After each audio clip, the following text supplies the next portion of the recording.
Olá pessoal, tudo bem com vocês? Nesta nossa aula, vamos estudar aqui um assunto bem interessante, onde ele nos trata da definição e propriedades do logaritmo, certo? Alguns acham o logaritmo algo do outro mundo, né? Muito difícil, muito complicado, mas eu vou te mostrar aqui que não é bem assim.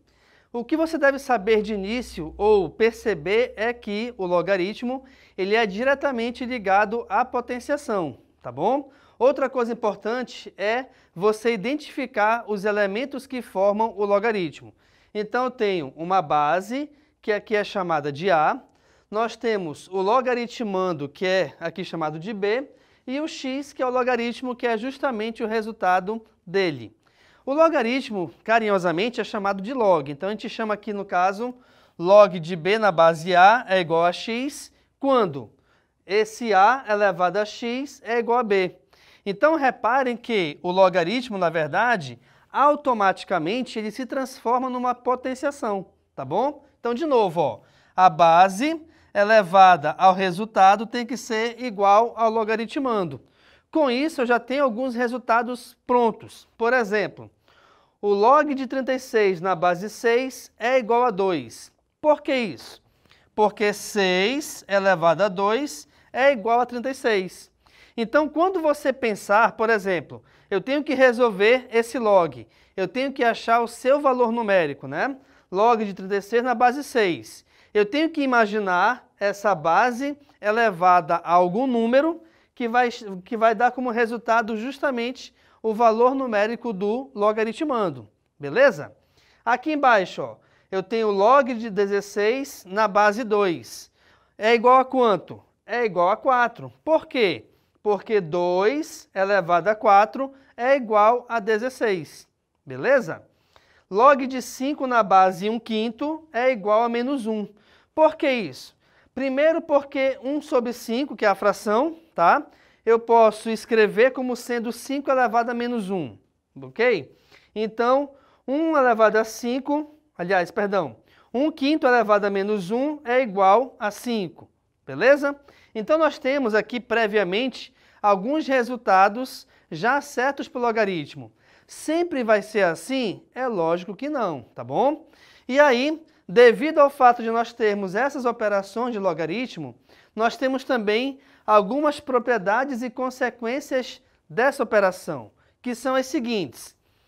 Toda vez que você tiver o teu logaritmando igual a 1, independente da base, o resultado sempre é igual a 0. Por quê? Porque se eu quero achar a potência, né, de uma base A qualquer, seja base 2, base 3, eu quero saber qual o expoente que vai me dar como resultado igual a 1, esse expoente sempre é 0. Por que isso?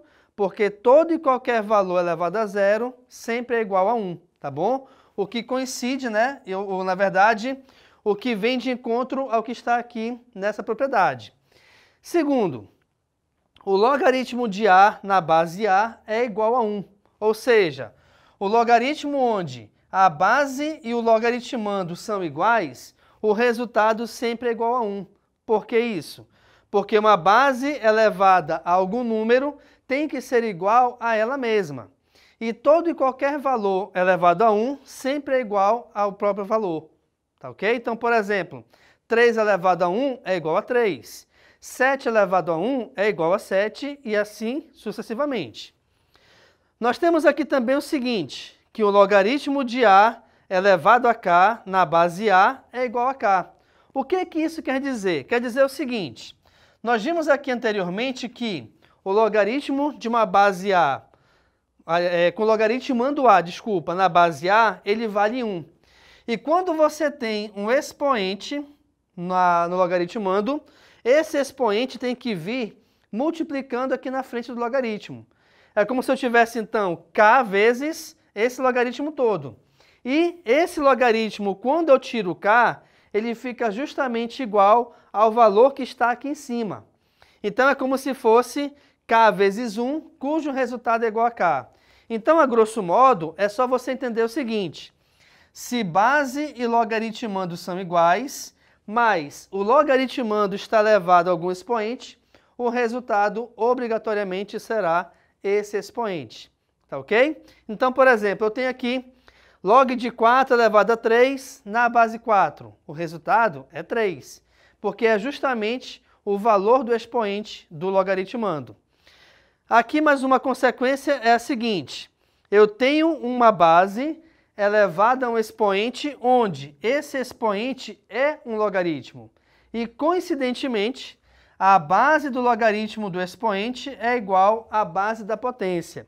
Quando você tiver essa situação, obrigatoriamente o resultado é igual ao valor de b, que é o logaritmando, perdão, aqui do expoente, tá?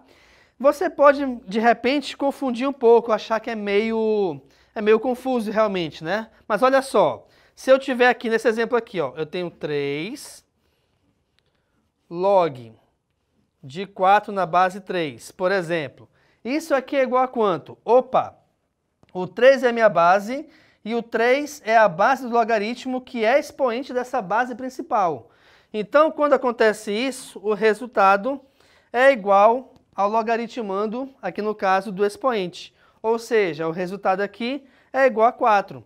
Mas eu vou conseguir, então, achar esse resultado sem efetuar nenhum cálculo? Sim, não precisa efetuar cálculo. Essas 4 situações aqui são consequências. Ou seja, são valores já certos de acontecer sem a necessidade de você calcular alguma coisa.